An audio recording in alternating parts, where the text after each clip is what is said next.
जनाब संजय राऊत यांनी आज नेहमीप्रमाणे सकाळी पुन्हा एकदा बांग दिलेली आहे।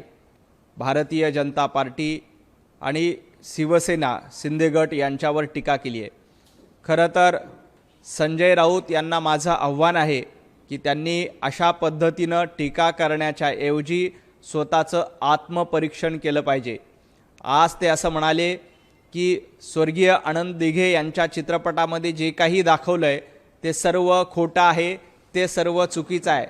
अहो संजय राऊत, तुम्हाला चित्रपटाचं काय कळतं? संजय राऊत यांच्यावर का चित्रपट काढायचं ठरवला, संजय राऊत यांच्या जीवनावर चित्रपट काढायचं ठरवला तर त्या चित्रपटाचं नाव माझा भोंगा माझी बांग अशा पद्धतीचं नाव संजय राऊत यांच्या चित्रपटाला द्यावं लागेल। कारण संजय राऊत यांचं संपूर्ण आयुष्य बघितलं, संजय राऊत यांची संपूर्ण कारकीर्द बघितलं तर माझा भोंगा माझी बांग याच्याशिवाय चित्रपटाला दुसरं नाव सुचवता येणार नाही आणि तेच नाव संजय राऊत यांच्या चित्रपटाला समर्पक असेल।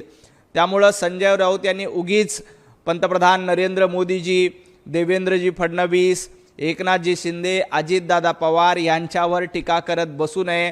आपल्या आयुष्यामध्ये काय चाललंय?